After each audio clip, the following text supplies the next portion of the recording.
Saturday, everyone, with Practical CBT, simple support for men's mental health. So yeah, just when you felt that there was no room for any additional drama, yesterday evening, 6 p.m, a club communication from Celtic. When I first saw this, I naively thought, oh, maybe Michael Nicholson has finally put his head above the parapet and given us fans who are quite important to the club a little update on what's happening with the managerial search, given that we've heard absolutely nothing from the club since that ranting blog post from Dermot Desmond a couple of weeks ago. It wasn't that. It wasn't that at all, everyone. Let's do this.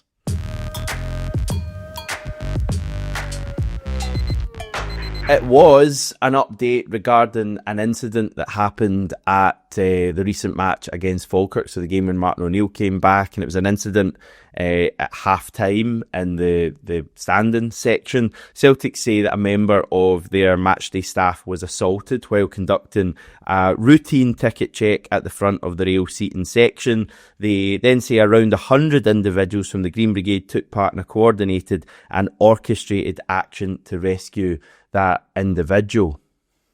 Now, I think it goes without saying that if a staff member has been assaulted, regardless of what's happened, really, like that's pretty out of order, and I think everyone would acknowledge that. I just kind of, and I know there's different views on the Green Brigade here, and that's not really my plan here, is not to get into a debate about the pros or any cons of the Green Brigade. I've been quite open in saying in the past I like the Green Brigade. I think they bring a lot to Celtic Park and away grounds in terms of the noise and the colour and the atmosphere. I think their pros massively outweigh any cons that people may feel they bring to things, or any negatives. I know I only speak for myself there. I know a lot of people watching this, you'll not be as big a fan as me. And I'm not a bigger fan, certainly, as some other people of the Green Brigade. That's fine. Everyone's entitled to their opinion. This is more, I think, about like some of the language the club are using here about Celtic fans. I kind of had to stop for a second when I was reading this and going, they do realise that we're talking about Celtic fans here and people who support the club everywhere and put a lot of money into the club and a lot of time into the club. Yeah, like they're talking about violent and threatening behaviour, verbally abused and assaulted is a phrase that's used, coordinated and orchestrated action, which makes it seem like this incident was like premeditated in some way, which doesn't appear to be the case. I should say as well that the club did include a video at the bottom of this statement, which in itself is interesting. I can't ever remember them doing that before. Yeah, the video shows, some sort of incident happening here at half-time of the Falkirk game. Clearly a lot of Green Brigade members heading into the concourse after whatever incidents happen. Now, you can't see the incident that's happened, which again I find interesting, that there wouldn't be like a better angle of something happening if the alleged assault did take place. Surely there's CCTV cameras in the concourse, but yeah, this is the kind of stuff they shared. And yeah, as I say, Green Brigade members rushing in.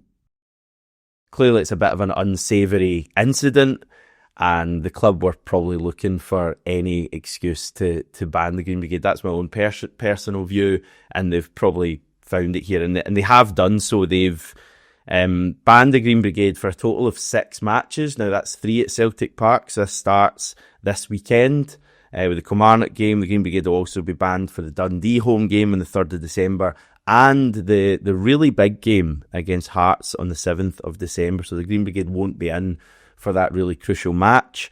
As well, they'll also miss the away games against St Mirren when we come back from the break, Feyenoord on the 27th of November and Hibs on the 30th of November.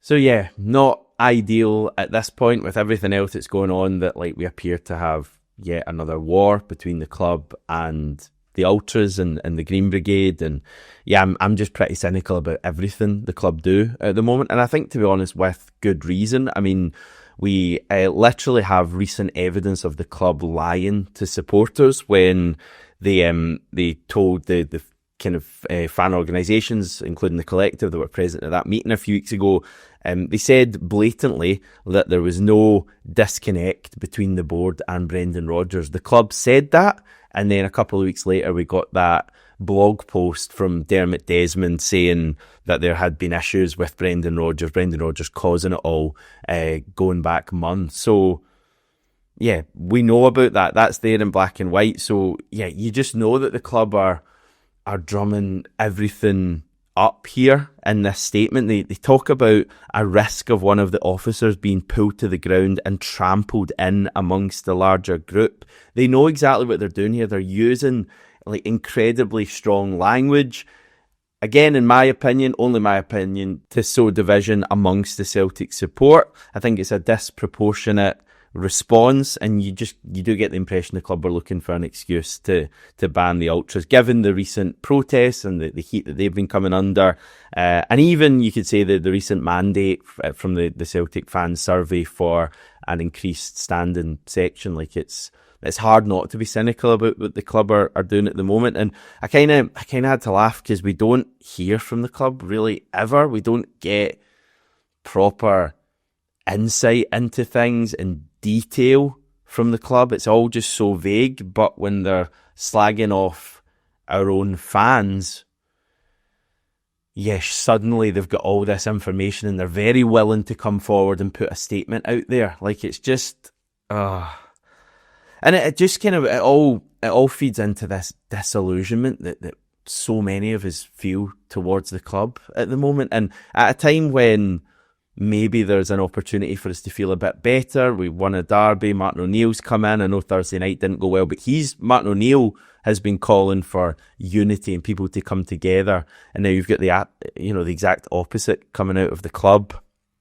And yeah, it just feeds into the growing feeling of being pretty scunnered with Celtic right now and those running the club. By the way, the Green Brigade recently announced their annual food bank collection would take place before the Hearts game on Sunday the 7th of December, a Hearts game that they are now banned from. Now I know that won't stop them doing this brilliant food bank collection that they do every year, but talk about a bad look for the club.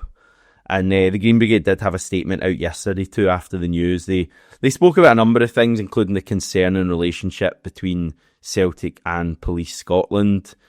As I say, it just feeds into this feeling of really finding it difficult to feel good about Celtic right now. It's almost as if it's like self-sabotage. It's almost as if they're sitting in that boardroom going, right, what can we do today to piss off the fan base? And if it's not treating us with contempt, with statements or lying in club meetings, or dealing shoddily in virtually everything they do and leaving a stadium not looking particularly good and being laughed at by other clubs for the way we do our transfer business, or just not hearing from us for ages. Oh no, we're going to take it up a notch and actually ban a group of supporters for a total of 6 games. Like that is pretty harsh. Yeah, once again, we've only heard from Celtic when they're being critical of fans. One company I'm never critical of, though, is NordVPN. See that for a switch up. They're the real deal when it comes to keeping your online activity safe and secure. Whether you're streaming Celtic from abroad, checking transfer news, or just browsing without wanting every site to track you like a bad fullback James Tavernier, perhaps. With NordVPN, your connection's encrypted, your data's protected, and you can even change your virtual location in a single click. So if you're ever away from home and want to catch the match as if you're in Glasgow, NordVPN is here to help. It's fast, it's reliable, and honestly, it's cheaper than a Parkhead pie these days. Not that we're buying any of them, Stevie? Go to nordvpn.com/CelticAM to get a massive discount on 2-year plans, plus extra bonus months for free. That's nordvpn.com/CelticAM. Really supports the channel as well. Boom. Right, on-field stuff, and some pretty good comments from Auston Trusty that came out late last night, talking about you know what he was talking about. And by the way, the SFA key match incident panel findings were released yesterday. I know you were waiting on them. 2 of the 3 panel members felt that Trusty should have been sent off for the incident with Jack Butland. So yeah, a majority, I guess, but hardly, conclusive proof that it should definitely have been a red card. Trusty was, of course, asked about the drama and, let's face it, the Rangers meltdown yesterday when he spoke to, I think, the written media. And he gave quite a good response. I'll read it out. He said, "It's just a rivalry. Both sides, whether they win or lose, try to find a way to cope with it. I think in this case, they are maybe trying to use me as a way to try to cope with it on their end." I'm clapping, Martin, because that is outstanding. Sorry, I went a wee bit Andy Gray there, but that's just tremendous. Tremendous from Auston Trusty. The legend continues. That's just the name of the game. That's just how it is. It's definitely not in my character to just boot somebody in the head. That's not it at all. The reality of it is that I was anticipating a loose ball and I tapped him on the head. Yeah, I mean, he's spot on. Like, Rangers, every time they lose a derby, they wheel the excuse book out. Yet we're the paranoid ones. Calm yourself, Hamish. Let's not get into this today. But yeah, like, he is spot on there. And I think he's been pretty good as well. He also spoke about playing on the right-hand side of defence and saying that he's perfectly comfortable doing that. He likes playing alongside Liam Scales. He said we've had a number of good results while he's done that. Thinking back to last season, Bergamo would be a good example. And obviously Brendan Rodgers was pretty big on playing Dane Murray against Hearts because he felt that Dane Murray gave us better balance than Auston Trusty. So, yeah, I think Auston Trusty's been pretty good since he's come back. Not great the other night. Nobody was great the other night. He was a bit exposed. But yeah, interesting comments from Auston Trusty. Just a wee injury update for you all, so you know where we stand with a few guys. Kelechi Iheanacho, Martin O'Neill asked about him yesterday. He says he is a few more weeks away. So I'm thinking probably not going to be back for this St Mirren game, which is the first game back after the break. Maybe a week or so after that, we can get Kelechi Iheanacho back. I think he goes straight back into the team.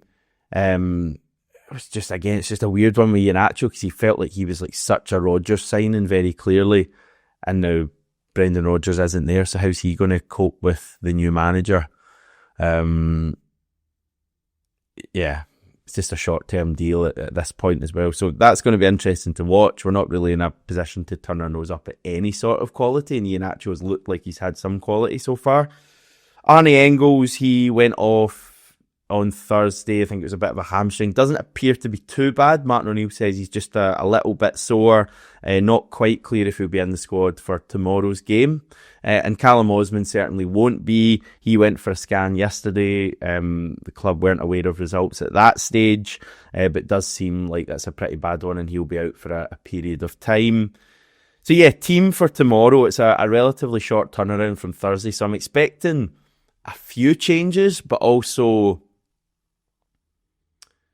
yeah, I wonder if when Martin O'Neill, kind of short-term manager, and that's what we think will happen, is the manager, whether there's less temptation to rest players and move too much around and kind of less temptation to look at the bigger picture and focus more on just winning this game, especially when we're going into an international break. The players can leave it all out there and then go into a break after and recover. Just first of all, notes on a few players who maybe haven't featured as much since Martin O'Neill came in. I just want to get a wee tally of this. So Reo Hatate's had 86 minutes, and that number would have been lower had we not gone extra time against Rangers. He was obviously a mainstay under Brendan Rodgers, so that's been maybe the most notable thing, that he's dropped out the starting 11, not started any of the 3 games so far under Martin O'Neill. Michel-Ange Balikwisha, 57 minutes. That's relatively similar to what he was doing prior to Brendan Rodgers leaving. Luke McCowan's only played 25 minutes in the 3 games. Paulo Bernardo only 16 minutes. That was the other night. And 4 players who haven't played a single minute under Martin O'Neill: Colby Donovan, Dane Murray, Hyun-Jun Yang, Yeehaw. So that's harsh, is it? And Shin Yamada as well. So yeah, team for tomorrow. As I say, maybe a few changes. I'll go Casper in goals. Yeah, I think Kobe Donovan might come back in. Obviously, Alistair Johnson isn't back yet. I just think get Donovan back in the team for this one. Trusty and Scale, centre-back. Sriracha, I think, will come back in at left-back. Midfield, so we're assuming we'll be without Engels here. Does that mean Hatate comes in? So McGregor, Hatate, Nygren. Nygren's tended to play on the left, so does that mean maybe McCowan's more likely to come in? I guess we'll wait and see. And front three, yeah, I kind of feel like I'd like to see Balikwisha start this game. And yes, you're hearing that correct. I did say that. I know people aren't particularly convinced by him so far. I certainly am not. I just think we kind of need to start him and see what he's got. He's not actually started a game since the last time we played Kilmarnock at Rugby Park, and he was on the right and pretty poor, let's face it. The difficulty is that honestly, I can't wait till January and hope that we sign a right winger, because this, like, not having a kind of reliable right winger who can play every game like Tenecti does, and I know you wouldn't want that in an ideal world, but what you would give to have like a kind of Tenecti on the right who just has that position nailed down. I feel like we're just changing that position every game. Balikwisha seems like he can't play there, and you're not going to play him ahead of Tenecti on the left when we're kind of struggling through games at the moment. So yeah, I think Tenecti left, Maida right, and it'll be Johnny Kenny through the middle. I mean, it has to be Johnny Kenny. And yeah, I'd be lying if I said looking at that team gave me real excitement. Yeah, not expecting anything particularly exhilarating tomorrow, but that team should be good enough to beat Kilmarnock. Kilmarnock are struggling at the moment. They're 10th in the league. They actually made a pretty strong start, but they're down in 10th now. They've lost their last 4. I don't think their fans are particularly happy with how things are going with them at the moment. So it is clearly a game that I expect Celtic to go and win. Officials, referee tomorrow's Don Robertson. He'll be assisted by Callum Spence and Sean Carr. Greg Aitken is VAR, Ross Hardy is assistant VAR. Just that we know, everyone, that kickoff tomorrow is 4 p.m. Not quite got to the bottom of why that is the case. Did see something online, but I'm not sure if it's quite, totally verified, and I don't really want to give this certain thing any airtime. 4 p.m. is kickoff time, so, I guess if you turn up at 3, you're not going to miss the game or anything. You're just going to have a kind of wait inside Celtic Park. But fear not, Celtic Park has got a lot going on. You can help yourself to water and have a wander around the wonderful concourse and enjoy the public Wi-Fi. I'll be back on Monday to look back on things.